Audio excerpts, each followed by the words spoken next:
नमस्कार, मैं हूं सत्यपाल और आप देख रहे हैं CWB हिंदी न्यूज। आज 24 जनवरी 2023 दिन मंगलवार। आइए एक नजर डालते हैं दिन भर की सुर्खियों पर। हरियाणा में बारिश और ओलावृष्टि की संभावना, इस दिन जमकर बरसेंगे बदरा। पाला गिरने से बर्बाद हुई सरसों की फसल, मुआवजे की रखी मांग, प्रशासन को सौंपा ज्ञापन। हरियाणा बोर्ड ने 10वीं और 12वीं की प्रैक्टिकल परीक्षाओं की तिथि की घोषणा कर दी है। कैथल जिले पर सौगातों की बारिश, 15 गांव में ई-लाइब्रेरी, 6 में जिम और 23 गांव में बनेंगे महिला संस्कृति भवन। मेडिकल ऑफिसर के पदों पर निकली भर्ती, इंटरव्यू से होगा चयन। पुरानी पेंशन को लेकर बड़ी घोषणा सरकार से निकलकर सामने आ रही है, जानकारी देंगे विस्तार से। हरियाणा में टीचर्स के लिए खुशखबरी, अब प्राइमरी स्कूल के शिक्षकों को सरकार की तरफ से बड़ी खुशखबरी, जानेंगे आगे आज की खबर में। चरखे दादरी जिला परिषद चुनाव अपडेट, बीजेपी के मनदीप चेयरमैन तो वहीं रमेश देवी बनी वाइस चेयरमैन। प्रधानमंत्री जीवन ज्योति बीमा योजना में मात्र 20 रुपए वार्षिक प्रीमियम देकर पाएं 2 लाख रुपए का दुर्घटना बीमा।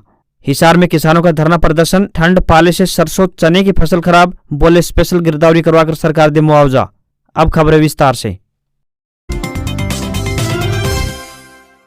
हरियाणा मौसम अपडेट। हरियाणा में 29 जनवरी तक परिवर्तनशील रहेगा मौसम, आज बारिश की संभावना। मौसम का मिजाज एक बार फिर से बदलता हुआ नजर आ रहा है। हरियाणा में मौसम बार बार रंग बदल रहा है। 2 दिन से सुबह के समय घना कोहरा छाने से वाहनों की रफ्तार पर ब्रेक लगता हुआ दिखाई दे रहा है, तो दिन के समय तेज धूप खिलने के बाद आसमान में बादल छा जाते हैं। सोमवार शाम को एक बार फिर से आसमान में घने बादल छाने से बरसात के आसार नजर आने लगे। रात का तापमान गिरने से ठंड अपना काम करती रही, जबकि दिन का तापमान बढ़ने से मौसम गर्म होता जाता रहा है। मौसम विभाग मंगलवार यानी आज बरसात की संभावना पहले ही जता चुका है। इस समय रबी की फसलों के लिए बरसात काफी उपयोगी साबित हो सकती है। कृषि विशेषज्ञों के अनुसार इस समय अच्छी बरसात सरसों और गेहूं की फसलों के लिए आवश्यक है, लेकिन बरसात के साथ होने वाली ओलावृष्टि फसलों को नुकसान पहुंचा सकती है, जो किसानों की मेहनत पर पानी फेरने का काम करती है। पश्चिमी विक्षोभ के आंशिक प्रभाव से राज्य में ज्यादातर क्षेत्रों में आज यानी 24 जनवरी व कल 25 जनवरी को बादलवाई तथा कहीं कहीं गरज चमक के साथ बूंदाबांदी या हल्की बारिश की संभावना जताई गई है। साथ ही 26 व 27 जनवरी को भी बादलवाई रहने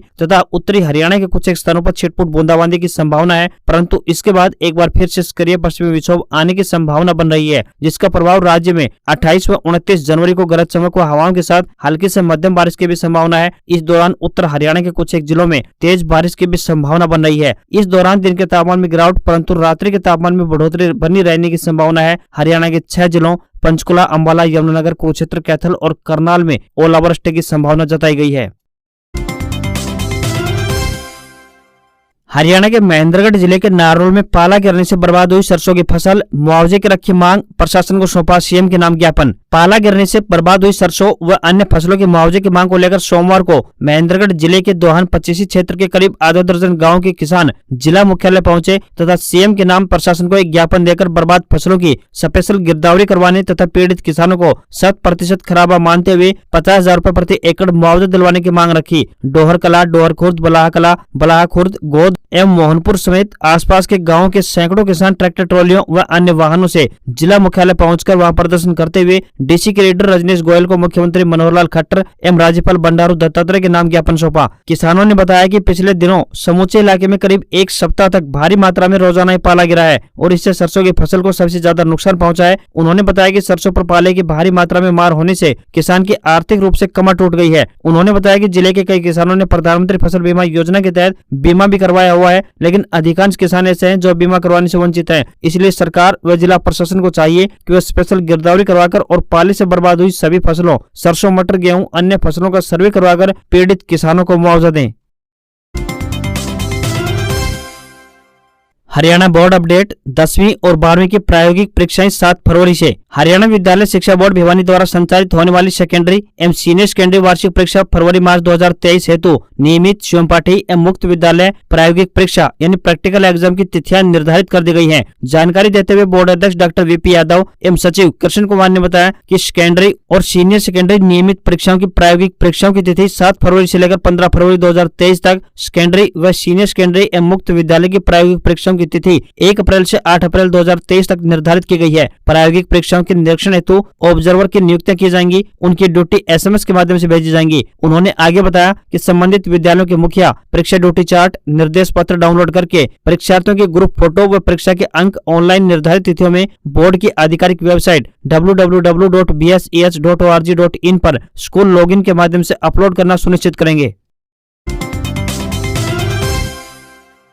Kaithal jobs update, medical officer के पदों पर निकली भर्ती, इंटरव्यू से होगा चयन। District health and family welfare society Kaithal द्वारा मेडिकल ऑफिसर के पदों पर भर्ती के लिए आवेदन मांगे गए हैं। जो भी उम्मीदवार इन पदों के लिए इच्छुक हैं वे ऑफलाइन आवेदन कर सकते हैं। बता दें कि यह भर्तियां कॉन्ट्रैक्ट आधार पर की जाएंगी। आवेदन करने की अंतिम तिथि 31 जनवरी 2023 तय की गई है। साथ ही इंटरव्यू की तिथि भी 31 जनवरी 2023 ही तय की गई है। क्वालिफिकेशन की बात करें तो उम्मीदवार हरियाणा की किसी भी मान्यता प्राप्त संस्थान से MBBS धारक होना चाहिए। किसी भी वर्ग के उम्मीदवार को कोई भी आवेदन शुल्क नहीं देना होगा। न्यूनतम आयु 18 वर्ष और अधिकतम आयु के बारे में कोई भी जानकारी नहीं दी गई है। इन पदों के लिए आपको ऑफलाइन आवेदन करने होंगे।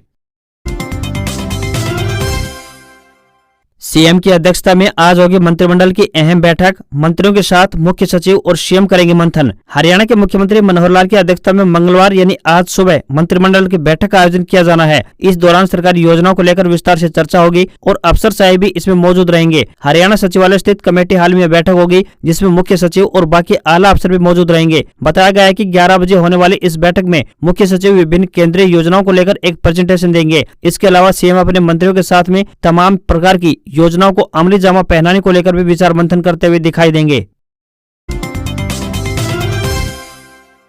हरियाणा सरकार ने दी टोहाना हलके को करोड़ों रुपए की सौगात। इन परियोजनाओं की मिली सौगात। हरियाणा के गठबंधन सरकार में जजपा कोटे से पंचायत मंत्री देवेंद्र सिंह बबली ने टोहाना हलके के अपने गांव बिडाई खेड़ा में मधुर मिलन समारोह के जरिए भारतीय जनता पार्टी के गढ़ में अपनी ताकत दिखाई। इस समारोह को प्रगति रैली का नाम दिया गया था। इस रैली में CM Manohar Lal Khattar, deputy CM Dushyant Chautala समेत कई अन्य दिग्गज नेताओं ने शिरकत की। इस समारोह के जरिए पंचायत मंत्री ने लाखों लोगों की भीड़ जुटाई। बड़ी संख्या में महिलाएं भी इस रैली में शामिल होने पहुंची थी। खास बात यह रही कि अपने क्षेत्र में सीएम मनोहर लाल के आने के बावजूद भी बीजेपी के पूर्व प्रदेश अध्यक्ष सुभाष बराला इस कार्यक्रम में नहीं पहुंचे। सीएम मनोहर लाल ने समारोह को संबोधित करते हुए देश की आजादी के लिए प्राण न्यौछावर करने वाले वीर जवानों को याद कर उन्हें नमन किया। उन्होंने कहा कि हमारी सरकार आमजन के हितों के लिए वो योजनाएं लेकर आई हैं जिसके बारे में पहले की सरकारों ने सोचा भी नहीं था। पढ़ी लिखी पंचायतें आज गांव के विकास को रफ्तार दे रही हैं। अब फाइलें चंडीगढ़, दिल्ली का मुंह नहीं करेंगी। पंचायतें प्रस्ताव पास करेंगी और हर काम होगा। हरियाणा सरकार के पास विकास कार्यों के लिए पैसों की कोई कमी नहीं है। दुष्यंत चौटाला ने बताया कि आमजन से लेकर लोगों के सर्वांगीण विकास की सोच के लिए प्रदेश की गठबंधन सरकार तेजी से काम कर रही है। शादी ब्याह के लिए गाँव में कम्युनिटी सेंटर बनाए जा रहे हैं। युवाओं के लिए ई-लाइब्रेरी और जिम की सुविधा भी आज गाँव में उपलब्ध कराने का काम सरकार की तरफ से किया जा रहा है। BPL सीमा को 1,20,000 से बढ़ाकर 1,80,000 रुपए कर दिया गया है। अपने संबोधन में पंचायत मंत्री देवेंद्र सिंह बबली ने टोहाना हलके को अरबों रुपए की सौगात देने पर सीएम और डिप्टी सीएम का धन्यवाद जताया। बता दें कि सीएम मनोहर लाल और डिप्टी सीएम दुष्यंत चौटाला ने टोहाना विधानसभा क्षेत्र की 278 करोड़ 30 लाख रुपए की 18 परियोजनाओं का उद्घाटन व शिलान्यास किया। हरियाणा में इस दिन किसान करेंगे ट्रैक्टर मार्च। अमित शाह की रैली में अर्धनग्न करेंगे प्रदर्शन। हरियाणा में गन्ने के दाम बढ़ाने की मांग को लेकर किसान 25 जनवरी को पूरे प्रदेश में ट्रैक्टर मार्च निकालेंगे और सीएम मनोहर लाल खट्टर का पुतला फूकेंगे। अगर सरकार फिर भी नहीं मानी तो 29 जनवरी को सोनीपत के गोहाना में केंद्रीय गृह मंत्री अमित शाह की रैली में अर्धनग्न होकर प्रदर्शन किया जाएगा। भाजपा के प्रदेश अध्यक्ष गुरनाम सिंह चढ़ूनी ने सोमवार को कुरुक्षेत्र स्थित सैनी धर्मशाला में आगामी आंदोलन की घोषणा की है। रोष व्यक्त करते हुए कहा कि सरकार न तो किसानों से बात कर रही है और न ही गन्ने के दाम बढ़ाने की मांग को पूरा कर रही है। बैठक में सर्वसम्मति से निर्णय लिया गया है कि 25 जनवरी को प्रदेश के सभी किसान ट्रैक्टर मार्च निकालेंगे और चीनी मिल के बाहर मुख्यमंत्री का पुतला फूकेंगे। चढ़ूनी ने बैठक में कहा कि 26 जनवरी को सर छोटूराम जयंती के अवसर पर भी सभी चीनी मिलों के बाहर किसानों द्वारा गन्ने का अलाव जलाया जाएगा। अगर फिर भी सरकार नहीं मानी तो हम 27 जनवरी से चीनी मिलों के बाहर अनिश्चित काल के लिए सड़कें जाम कर देंगे। गुरनाम चढ़ूनी ने कहा कि केंद्रीय गृह मंत्री अमित शाह की 29 जनवरी को होने वाली भाजपा की गोहाना रैली में पहुंचकर किसान अर्धनग्न होकर विरोध करेंगे। 30 जनवरी को सैनी धर्मशाला में दोबारा से बैठक कर अगला फैसला लिया जाएगा।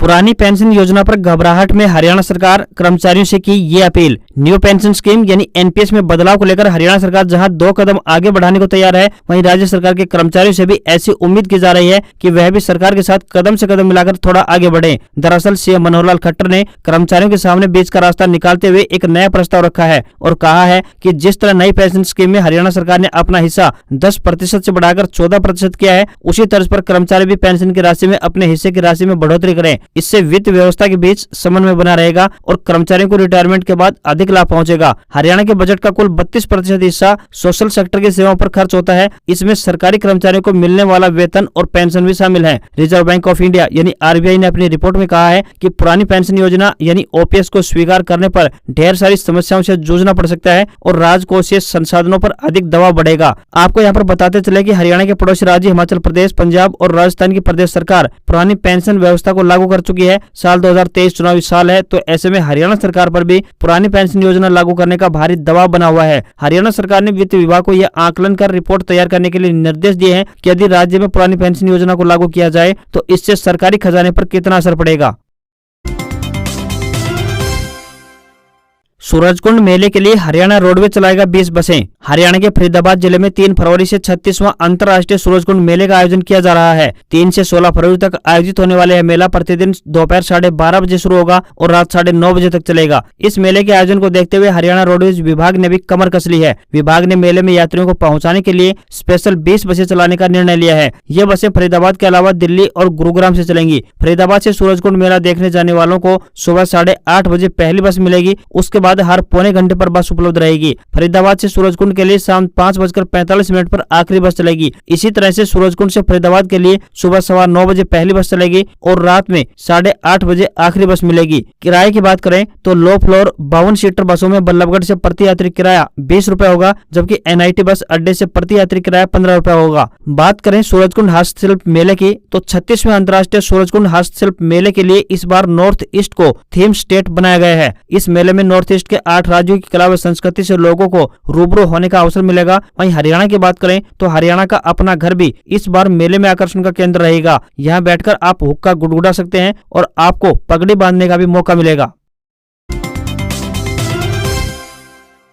हरियाणा में टीचर्स के लिए खुशखबरी, अब प्राइमरी स्कूल के शिक्षकों को भी टैबलेट देगी हरियाणा सरकार। हरियाणा शिक्षा विभाग ई अधिगम योजना को बढ़ावा देने के उद्देश्य से अब प्राथमिक पाठशालाओं के शिक्षकों को भी टैबलेट वितरित करने जा रहा है। टैबलेट के माध्यम से डिजिटल पोर्टल से नई जानकारी लेकर शिक्षक बच्चों को पढ़ाएंगे। अब प्राथमिक पाठशालाओं के शिक्षकों को ऑनलाइन टीचिंग में निपुण बनाने के लिए टैबलेट वितरित किए जाएंगे। यह समग्र शिक्षा अभियान की कार्य योजना 2022-23 के टीचर्स रिसोर्स पैकेज के तहत दिए जाएंगे। राज्य स्तर पर 4 साल तक टैबलेट को ट्रैक किया जाएगा। शिक्षा विभाग का कहना है कि सूचना प्रौद्योगिकी बड़ी क्रांति है। कौशल विकास से बच्चों को आगे बढ़ने के लिए अवसर प्रदान किए जा रहे हैं और इसी संबंध में अब प्राथमिक पाठशालाओं के शिक्षकों को टैबलेट वितरित करने की योजना तैयार की गई है। वर्तमान युग तकनीक का है और हम अपने छात्रों को किसी भी क्षेत्र में पीछे नहीं रहने देना चाहते। हरियाणा में पुलिस भर्ती प्रक्रिया में बड़ा बदलाव, पहले होगा फिजिकल, बाद में ली जाएगी लिखित परीक्षा। हरियाणा में अब पुलिस शिक्षक भर्ती के लिए नियमों को बदल दिया गया है। पुलिस सिपाही भर्ती की पूरी प्रक्रिया में ही बदलाव किया गया है। पहली बार सिपाही भर्ती संयुक्त पात्रता परीक्षा के अंतर्गत ही की जाएगी। दूसरे बड़े बदलाव की बात करें तो पहले अभ्यर्थियों का शारीरिक परीक्षण होगा और बाद में उनकी लिखित परीक्षा दी जाएगी। हरियाणा कर्मचारी चयन आयोग यानी हरियाणा एसएससी ने जो प्रस्ताव तैयार किया है उस पर हरियाणा सरकार ने भी हामी भर दी है। भविष्य में इसी प्रक्रिया के तहत भर्ती होगी। हरियाणा में इस साल 6000 सिपाहियों की भर्ती की जाएगी, जिनमें से 5000 पुरुष तो वहीं 1000 महिला सिपाही होंगे। अगले महीने में आयोग इन पदों को विज्ञापित करने जा रहा है। इनके लिए आवेदन करने वाले अभ्यर्थियों को पहले शारीरिक परीक्षण यानी मापतोल और दौड़ से गुजरना होगा। जो शारीरिक परीक्षा का पास करेगा वही सीईटी परीक्षा दे पाएगा। अभ्यर्थियों का चयन मेरिट के आधार पर होगा। आयोग का दावा है कि इससे भर्ती प्रक्रिया तेज होगी और अभ्यर्थियों की परेशानी भी कम होगी। इससे पहले हरियाणा में पुलिस भर्ती के लिए पहले लिखित परीक्षा ली जाती थी और बाद में शारीरिक परीक्षण के लिए परीक्षा होती थी। करनाल पहुंचे पूर्व सीएम भूपेंद्र सिंह हुड्डा, बोले हरियाणा में भारत जोड़ो यात्रा रही सफल, ई टेंडरिंग को बताया भ्रष्टाचार का अड्डा। हरियाणा के करनाल में सोमवार को पूर्व सीएम भूपेंद्र सिंह हुड्डा पहुंचे। यहां उन्होंने कार्यकर्ताओं को भारत जोड़ो यात्रा के सफल आयोजन करने पर धन्यवाद किया। साथ ही हुड्डा ने कार्यकर्ताओं को बताया कि राहुल ने यह बात खुद कबूल की है कि हरियाणा का कोई जवाब नहीं है। भारत जोड़ो यात्रा के दौरान लोगों का पूरा सहयोग मिला है। ई टेंडरिंग को लेकर सरपंचों के प्रदर्शन पर हुड्डा ने कहा कि यह भ्रष्टाचार का एक नया अड्डा बनेगा। ग्राम पंचायत में सरपंच व पंच निर्वाचित हैं, उन पर सरकार को भरोसा करना चाहिए। अगर सरकारी सरपंचों पर भरोसा नहीं रखेगी तो कैसे काम चलेगा। भाजपा घोटालों की सरकार है और यह भी एक तरह का घोटाला होगा। हुड्डा ने कहा कि अब जनता बदलाव चाहती है और कांग्रेस के नेतृत्व की तरफ देख रही है और बदलाव की आंधी में भाजपा साफ हो जाएगी। भारत जोड़ो यात्रा के असर से गुटबाजी खत्म होगी या नहीं, इस पर हुड्डा ने कहा कि कांग्रेस में कोई गुटबाजी नहीं है। हुड्डा ने कहा कि जो प्रदेश 2014 में प्रति व्यक्ति आय व प्रति व्यक्ति निवेश में नंबर 1 था, आज बेरोजगारी महंगाई में नंबर 1 पर है। कानून व्यवस्था ठप हो चुकी है और अपराध तेजी से बढ़ रहा है। सरकार ने ब्रजभूषण शरण की जांच मैरी कॉम को सौंपी। खेल मंत्रालय ने निगरानी समिति का अध्यक्ष बनाया आईओए कमेटी के चीफ बीएम बॉक्सर। भारतीय कुश्ती संघ और इसके अध्यक्ष ब्रजभूषण शरण सिंह पर लग रहे आरोपों के बीच खेल मंत्रालय ने एक निगरानी समिति बनाने का फैसला किया है। यह समिति जांच पूरी होने तक कुश्ती संघ का काम देखेगी। समिति आरोपों की जांच भी करेगी। ओलंपिक मेडल विजेता मुक्केबाज एमसी मैरी कॉम को इस 5 मेंबर्स वाली समिति का अध्यक्ष बनाया गया है। केंद्रीय खेल मंत्री अनुराग ठाकुर ने इसकी जानकारी देते हुए बताया कि समिति 4 सप्ताह के अंदर अपनी रिपोर्ट सौंपेगी। मैरी कॉम की टीम में Olympic medal star Yogeshwar Dutt, Dhyanchand awardee Trupti Murgunde, sport authority of India यानी साई की सदस्य राधिका श्रीमन के अलावा टॉप्स कमेटी के पूर्व सीईओ कमांडर राजेश रामगोपालन को भी शामिल किया गया है। उधर इंडियन ओलंपिक एसोसिएशन यानी आईओए ने भी पहलवानों के आरोपों की जांच के लिए एक 7 सदस्यीय कमेटी बनाई है। आईओए की कमेटी प्रेसिडेंट पीटी उषा को रिपोर्ट सौंपेगी, तो वहीं खेल मंत्रालय की समिति अनुराग ठाकुर को अपनी रिपोर्ट सौंपने का काम करेगी। जेडब्ल्यू मेन अपडेट, एनटीए की नई शुरुआत। 24 जनवरी के एग्जाम के लिए एडमिट कार्ड रिलीज। अन्य कार्ड परीक्षा से 2 दिन पहले होंगे घोषित। इंजीनियरिंग प्रवेश परीक्षा यानी जेडब्ल्यू मेन की शुरुआत 24 जनवरी यानी आज से होने जा रही है। एनटीए की ओर से परीक्षा के लिए एडमिट कार्ड जारी कर दिए गए हैं। हालांकि एनटीए ने अभी सिर्फ पहले दिन यानी 24 जनवरी की आज की परीक्षा के लिए एडमिट कार्ड जारी किए गए हैं। बाकी अन्य दिनों की परीक्षाओं के लिए परीक्षा के दिन से 2 से 3 दिन पहले ही एडमिट कार्ड जारी किए जाएंगे। हालांकि यह व्यवस्था पहली बार लागू की गई है। इससे विद्यार्थी परेशान होते नजर दिखाई दिए। इस वर्ष जनवरी परीक्षा के लिए कुल 9,12,000 विद्यार्थियों ने आवेदन किया है। ऐसे में विद्यार्थी जिनके फोटो व सिग्नेचर क्लियर नहीं है, उनके एडमिट कार्ड जारी नहीं किए गए हैं। ऐसे विद्यार्थियों को अपने कैंडिडेट लॉगिन पर जाकर अपलोड इमेज को चेक करना होगा। विद्यार्थी जेडब्ल्यू मेन वेबसाइट पर अपना एप्लीकेशन नंबर और डेट ऑफ बर्थ द्वारा एडमिट कार्ड डाउनलोड कर सकते हैं।